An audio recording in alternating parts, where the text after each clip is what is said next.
जय माता दी दोस्तों, आप सभी का मेरे चैनल पर स्वागत है। कैसे आप सब? आई होप आप सब बहुत अच्छे हो। माता रानी की कृपा आप सब पर बनी रहे। सो दोस्तों, सुबह के बज रहे हैं 5:30, 5:45 हो गया। ठीक है, तो मैं हूँ मंदिर में, पूजा पाठ कर रही हूँ माता रानी के। और इस समय आज है गुप्त नवरात्रि का प्रथम दिवस। जी हाँ, आज है गुप्त नवरात्रि। तो आज मेरी माता रानी ने मुझे सुबह 3:15 बजे ही जगा दिया था। और मैंने कहा चलो वीडियो नहीं बनाए इस पे, तो वीडियो बना लेते हैं। तो जिनको भी घट स्थापना करनी है और जो घट स्थापना नहीं कर रहे हैं वो क्या उपाय करें, और जो घट स्थापना करते हैं यानी कलश स्थापना करते हैं, तो शुभ मुहूर्त क्या है पूजा का शुभ मुहूर्त, कलश स्थापना का शुभ मुहूर्त, और 9 दिनों में कैसे क्या क्या चीज़ करनी है, क्या क्या चीज़ें नहीं करनी है, तो हम उसी विषय में जानेंगे। तो वीडियो को विलंब न करते हुए आगे बढ़ाते हैं। तो चलिए सबसे पहले बता देती हूँ, आज है 26 जून 2025, दिन गुरुवार। ठीक है, नवरात्रि का आरंभ है आज, गुप्त नवरात्रि का पहला दिन है। और नवरात्रि की समाप्ति जो है यानी नवरात्र पूर्ण 24 जुलाई 2025 दिन शुक्रवार को होगा। कलश स्थापना का शुभ मुहूर्त जो है वो है सुबह 5:24 से लेके, यानी मुहूर्त जो है शुरू हो गया है। और 7:09 तक, 7:09 से लेकर 8:45 तक अभिजीत मुहूर्त है। तो उसमें आप चाहें तो कलश की स्थापना कर सकते हैं। और 10:38 से लेकर 12:23 तक अभिजीत मुहूर्त है, इसमें भी आप कलश रख सकते हैं। और 7:09 से लेकर 8:54 तक भी कलश का शुभ मुहूर्त है, तो उसमें भी आप स्थापना कर सकते हैं। अपने घर में पूजा पाठ कर सकते हैं। कलश स्थापना नहीं करते तो माँ भगवती का पूजन कर सकते हैं। और अब मैं आपको बताती हूँ कि नवरात्रि में किन देवियों की पूजा होती है। जैसे हम जो प्रकट नवरात्रि होती है दो, एक चैत्र की और एक आश्विन माह की, उसमें माँ शैलपुत्री की पूजा होती है, ब्रह्मचारिणी की पूजा होती है, माँ चंद्रघंटा की पूजा होती है, और कुष्मांडा माता की पूजा होती है। इसी प्रकार से इसमें उसमें जिस प्रकार से 9 देवियां हैं, ऐसे ही इसमें भी 10 महाविद्या हैं जिनकी पूजा की जाती है। तो चलिए हम जानते हैं वो कौन सी 10 महाविद्या हैं जिनकी हम पूजा करते हैं गुप्त नवरात्रि में। तो माँ काली की पूजा होती है, जो समय और मृत्यु की अधिष्ठात्री है। ठीक है, माँ तारा जो ज्ञान व मोक्ष देने वाली देवी है। हम कहते हैं ना माँ मोक्ष मिल जाए, माँ हमें ज्ञान मिल जाए, तो माँ तारा देवी होती है। माँ भुवनेश्वरी ब्रह्मांड की स्वामिनी है। जी हाँ, ये चराचर ब्रह्मांड की स्वामिनी है माँ भुवनेश्वरी। माँ जगत जननी आदि शक्ति जगदम्बा माँ भुवनेश्वरी है। फिर उसके बाद 5वें नंबर पे है माँ भैरवी, जो शक्ति व विनाश की देवी है, जो शक्ति भी प्रदान करती हैं और दुष्टों का विनाश भी करती हैं। और माँ छिन्न मस्तिका, आत्म बलिदान और आत्मज्ञान के लिए माँ छिन्न मस्तिका की पूजा की जाती है। माँ धूमावती, माँ धूमावती अधिकतर आप देखे होंगे माँ सफेद वस्त्र में है, एक ढंग से विधवा रूप, जो त्याग वैराग्य की तरफ एक शक्ति है, जो त्याग दिखाता है, वैराग्य दिखाता है। माँ बंगलामुखी शत्रुनाश, वाणी और निर्णय पर नियंत्रण करने के लिए होता है। जी हाँ, जैसे अगर कोई भी आपको उपाय वगैरह जो बताए जाते हैं ना, वो इन्हीं 10 विद्याओं के होते हैं। ठीक है, माँ मातंगी संगीत कला वाणी की अधिष्ठात्री हैं। और माँ कमला लक्ष्मी स्वरूप धन संपत्ति देने के लिए माँ कमला है। आप देखे होंगे माँ लक्ष्मी को कमला रूप में भी कहा जाता है। ऐ कमले कमला निलये कमला निलये न कथम न भवे।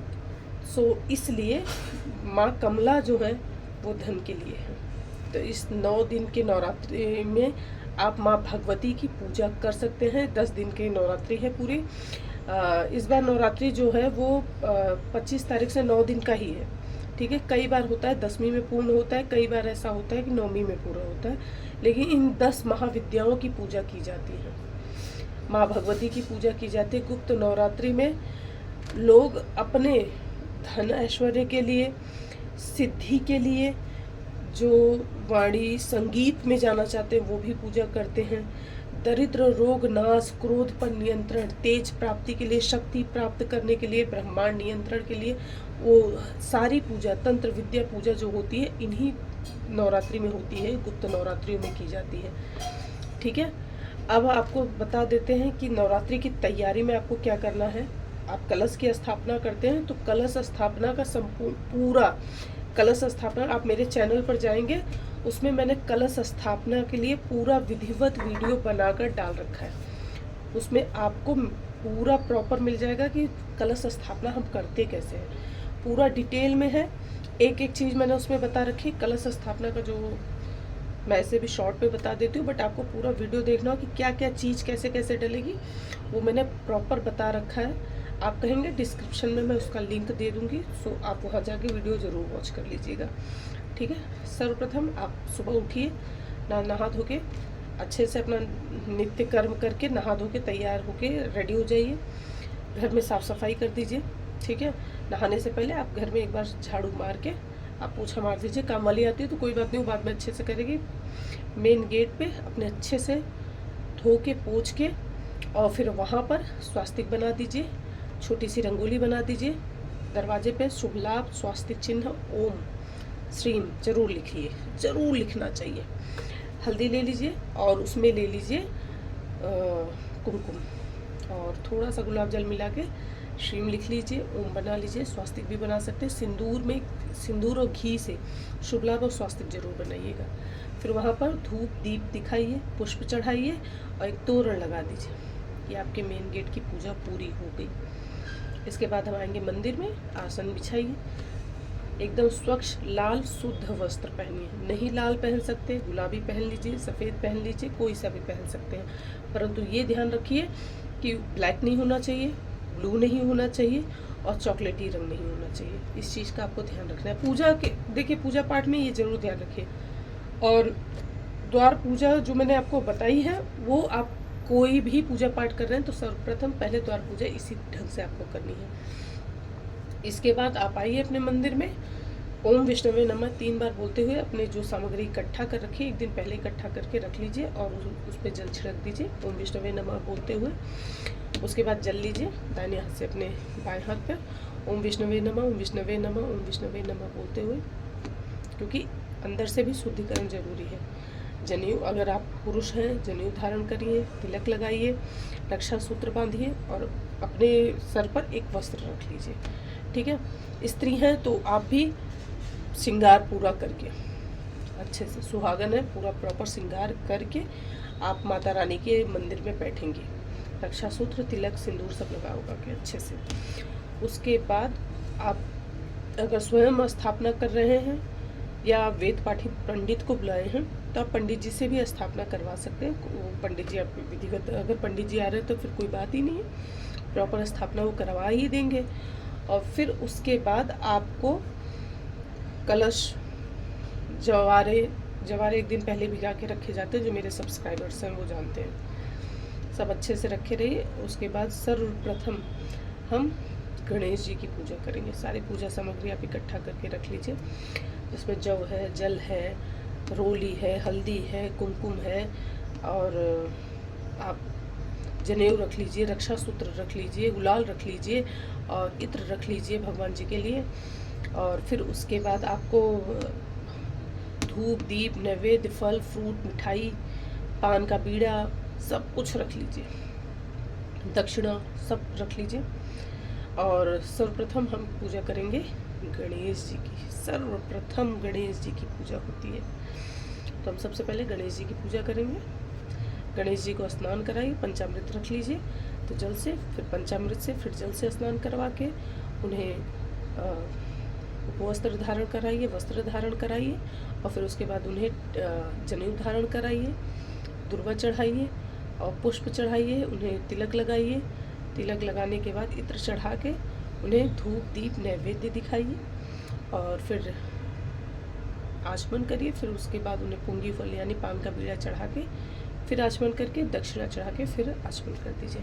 सो इस प्रकार से आप गणेश जी की पूजा, सर्वप्रथम गणेश जी की ही पूजा की जाती है। फिर उसके बाद आपको पृथ्वी माता को प्रणाम करना है, उनकी पूजा करनी है। अखंड ज्योत जलानी है, घी का जला रहे हैं तो आपके बाएं हाथ पर, और अगर आप तेल का दिया जला रहे हैं तो आपके दाहिने हाथ की तरफ रहेगा। इस चीज़ का आपको ध्यान रखना है। यानी जो आपका बायां माता रानी की तरफ, अगर भगवान जी आपके समक्ष है तो उनका दाहिना रहेगा, तो वहाँ पे घी का, और जो भगवान का बायां आपका दाहिना हाथ पड़ता है वहाँ तेल का दिया जलाइए। उसके बाद आपको संकल्प करना है, तिथि वगैरह बोलनी है, और अपने कुल का, अपने गोत्र का नाम लेते हुए, अपना एड्रेस पता जो भी है, और अपने बच्चों का नाम लेते हुए संकल्प करना है। संकल्प के लिए पान का पत्ता ले लीजिए, उसमें कमल गट्टा ले लीजिए, हल्दी की गांठ ले लीजिए, और उसमें अक्षत रख लीजिए, सिक्का रख लीजिए, सुपारी रख लीजिए, लौंग इलायची रख लीजिए। ये सारी चीज़ें रख के, और विक्रम संवत जो भी चल रहा है, जो नवरात्रि का पहला दिन है, कौन सा दिन है, कौन सा ईयर चल रहा है, अपने कुल का नाम, गोत्र, अपना एड्रेस पता बोलते हुए, अपने बच्चों का नाम लेते हुए ये पूजा आप किस लिए कर रहे हैं, आप अपनी मनोकामना जो होती है वो बोलते हुए माता रानी के दाहिने हाथ पे रख के जल दाहिने हाथ में दे दीजिए। उसके बाद जल लेके सीधे माता के हाथ में वहाँ पे जल छोड़ दीजिए। ठीक है, ये हो गया पूरा। इसके बाद हम कलश के लिए आते हैं। आप सबसे पहले आप क्या करेंगे, रेत जो है उसे सही से एक पात्र में रेत रख लीजिए, उसमें भी अष्टदल कमल बना लीजिएगा। रेत डालिए हल्का सा, थोड़ा सा रेत, इतनी ऊंचाई तक थोड़ा सा रेत कर लीजिए। उसके बाद जवारे डालिए, फिर थोड़ा सा रेत, जवारे, रेत, जवारे, रेत, ऐसे करके आप 3 लेयर बना दीजिए बढ़िया सा। उसके बाद बीचों बीच कलश रखिए, कलश को दबा देना अच्छे से, नहीं तो जवारे निकलते वक्त कई बार ऐसा होता है, कहते हैं कलश पलट गया। और कई बार ऐसा होता है कि लोग कहते हैं कि हमने कलश में जल रखा था वो सूख गया, तो कलश जब ले आए ना तो उसमें पानी भर के रखते हैं और जवारे को भिगा के रखते हैं। तो जवारा 24 घंटे के अंदर ही उसमें आँखें निकलने लगती हैं, छोटे छोटे छोटे छोटे वाइट वाइट, तो रेशो जो होती है वो आने ही लगती है। ठीक है, ये पूरा हो गया। उसके बाद कलश में स्वास्तिक बना दीजिए। ठीक है, और कलश के गले पर कलावा बांध दीजिए 3 बार 5 बार स्वेच्छा, और नारियल पे स्वास्तिक बना के उस पर भी एक कपड़ा लपेट के, लाल कपड़ा, और कलावा लपेट दीजिए। ठीक है, इसके बाद और कलश के लिए जो परई होती है, ढक्कन होता है कलश का, उसमें चावल भर दीजिए। कलश को गले तक भर दिए हैं, जैसे ये देखिए। और जो भी पूजा पाठ का होता है ना बर्तन, उनमें कलश जितने भी होंगे सब में ऐसे आपको लपेट के रख लेना चाहिए। कलावा ऐसे लपेट के आपको रखना चाहिए। ठीक है, सो आप कलश पे यहाँ तक जो है आप भर के रखेंगे जल, पूरा मत भर दीजिएगा, क्योंकि कई बार ऐसा होता है ना, जब हम आम की टेरी डालते हैं ना तो कलश में से पानी बाहर निकल जाता है, सो वो अच्छा नहीं होता। ठीक है, तो इतना ही भरिए गंगा जल डाल के, और जल डालिएगा 4 बार में जल, एक गंगा जल डाले रहते, 5 बार में कलश हो जाएगा। उसके बाद उसमें लौंग, इलायची, एक हल्दी, सुपारी, अक्षत, और आपके पास रत्न है तो पंचरत्न मिलता है वो डाल दीजिए, और आप उसमें गुमती चक्र डाल सकते हैं, कौड़ी डाल सकते हैं। तो ये सब चीज़ें सब मिला के डाल के 11 चीज़ें हो जाती हैं। ठीक है, जैसे अक्षत हो गया, उसमें हल्दी हो गई, कुमकुम हो गया, और सुपारी हो गया, लौंग हो गया, इलायची हो गया, ये सारी चीज़ें करके 7, 9, 11 जो भी चीज़ें हों उतना करके आप उसमें डाल दीजिए। डाल के फिर उसमें टेरी डालिए आम की, और फिर उसके बाद कलश के ऊपर चावल रख के नारियल रख दीजिए। नारियल का मुख आपकी तरफ होना चाहिए। इसके बाद जैसे पूजा मैंने आपको बताई गणेश जी की, सेम वैसे ही विधिवत अक्षत पुष्प लेके ध्यान करना है, आवाहन करना है। फिर ऐसे ही गणेश जी के लिए पहले ध्यान आवाहन करके फिर उसके बाद उन्हें स्नान पूजन कराना है। सेम ऐसे ही कलश के लिए भी करना है। कलश पे जनेऊ भी चढ़ेगा और सिंदूर भी चढ़ेगा, क्योंकि उसमें समस्त देवी देवताओं का निवास होता है। इसी तरीके से फिर आपको पंचदेवों की पूजा करनी है। जैसे आपके घर में नारायण की मूर्ति है या नारायण है नहीं है, तो आप ओम स्वास्तिक की सब बना के अच्छे से गणेश जी की, नारायण की, भोलेनाथ जी की, हनुमान जी की सबकी पूजा कर सकते हैं। ठीक है, मूर्ति है मूर्ति में रखिए, नहीं तो आप सुपारी पे कलावा लपेट के अच्छा एक ढेरी बना लीजिए, उसी पे रख दीजिए। ठीक है, फिर उसके बाद माँ भगवती की पूजा करिए। एक कलश में चावल भर के, एक खीला डाल के, लोहा, गोल्ड कुछ भी डाल के आप उसमें माँ भगवती का आवाहन ध्यान कर सकते हैं। फिर उसके बाद भगवती की पूजा करिए, और इसके बाद नवग्रह की पूजा करिए, बटुक भैरव जी रखिए। बटुक भैरव जी बनाने के लिए मैंने बताया कि एक देले में चावल भर के और उसमें आप सुपारी रख दीजिए, क्योंकि माँ भगवती की पूजा से पहले बटुक भैरव जी की से परमिशन लेनी पड़ती है, तो उनकी भी स्थापना ज़रूर करिएगा। 9 दिन में आप कहीं नहीं, कहीं बिजी हो गए या कहीं हैं, तो उस समय कहते हैं वो माँ के पहरेदार भी बन के होते हैं, तो हनुमान जी और बटुक भैरव जी इसलिए होते हैं। इस दौरान जो भी पूजा पाठ करेगा वो किसी को बताने दिखाने की ज़रूरत नहीं है। गुप्त का अर्थ होता है इसमें जो भी कुछ करेंगे सब कुछ गुप्त रहेगा, यानी आप कलश की भी स्थापना कर रहे हैं वो भी गुप्त रखिएगा। लोगों को ये कहने की ज़रूरत नहीं है कि मेरा व्रत चल रहा है, मैं नवरात्रि का उपवास हूँ, या मैं देवी की पूजा कर रहा हूँ, या मैं देवी की आराधना करनी में रात में पूजा करता हूँ। ये सब किसी को बताने की ज़रूरत नहीं है। इस समय का पूजा पाठ किया हुआ हर एक चीज़ आपको गुप्त रखना चाहिए, सब कुछ गुप्त होना चाहिए। आप कोई मंत्र का जाप कर रहे हैं वो भी गुप्त रखिए, आप देवी को कुछ भोग लगा रहे हैं वो भी सब गुप्त रखिए। और यकीन मानिए इस नवरात्रि में किया गया पूजा पाठ बहुत ही फलदायी होता है, बहुत ही फलदायी होता है। बशर्ते हर एक चीज़ गुप्त रखनी चाहिए। आपको गुप्त रखना बहुत ज़रूरी है, बहुत ज़रूरी है। हर एक चीज़ पूजा पाठ माँ भगवती की जो भी आप आराधना कर रहे हैं, माँ को भोग लगा रहे हैं, आप व्रत रह रहे हैं, आप कुछ खा पी रहे हैं, आप कुछ कर रहे हैं, सब कुछ गुप्त रखिए। कुछ भी सबको ढिढोरा पीटने की ज़रूरत नहीं है। तो ये गुप्त नवरात्रि का पहला कह लो एक शर्त होती है कि आप गुप्त नवरात्रि में हर एक चीज़ गुप्त रखेंगे, किसी को कुछ बताएंगे नहीं। और फिर वहाँ पर सबके पूजा पाठ कर लेने के बाद नारियल का माता को भोग लगाएं, गुड़ का भोग लगाएं, गुड़ माता को चढ़ता है, ठीक है। और मंत्र जाप करें, नवाण मंत्र का जाप करें, आप कोई सा भी मंत्र का जाप कर सकते हैं भगवती को प्रसन्न करने के लिए, किसी को बताने की आवश्यकता नहीं है आपको, ठीक है। ये सारी पूजा पाठ का विषय हो गया। अब मैं आपको बताती हूँ गुप्त नवरात्रि में आपको क्या करना है क्या नहीं करना है। गुप्त नवरात्र में कभी भी जैसे नॉनवेज ये सब तो बिल्कुल नहीं घर में ना आए, ना कोई सदस्य खाए पिए। आप लहसुन प्याज ना खाएं। आप नवरात्रि में सात्विकता बरतें, ब्रह्मचर्य व्रत का पालन करें। ब्रह्मचर्य व्रत का आपको पालन करना चाहिए। आपको नवरात्र के समय किसी की भी बेइज्जती करना, किसी को भी डांट देना, कुंवारी कन्याओं को बोल देना, कुछ भी कह देना, ऐसा कुछ भी नहीं करना है। इस चीज़ का आपको ध्यान देना है, ठीक है। इसमें आप नवरात्र में कन्या पूजन किसी भी दिन कर सकते हैं। यदि आप कलश नहीं रखें तो आप दोनों टाइम माता रानी की पूजा पाठ करें प्रॉपर अच्छे से, और मंदिर में जाएं, माँ भगवती की आराधना करें। कन्या पूजन करना चाहें कन्या पूजन कर सकते हैं। और नवरात्रि के दौरान देखिए, नवरात्रि चाहे प्रकट की हो चाहे गुप्त हो, ठीक है। नवरात्रि में माँ भगवती की आराधना की जाती है, जथा शक्ति तथा भक्ति। जिस हिसाब से आपकी शक्ति उस हिसाब से आप भक्ति करिए। आप व्रत रखना चाहे व्रत रख सकते हैं, आप व्रत नहीं करना चाहें तो माता रानी की आप पूजा पाठ करते रहिए, ठीक है, कोई दिक्कत नहीं है। इस चीज़ का आप पालन करेंगे तो माँ भगवती अवश्य प्रसन्न होंगी।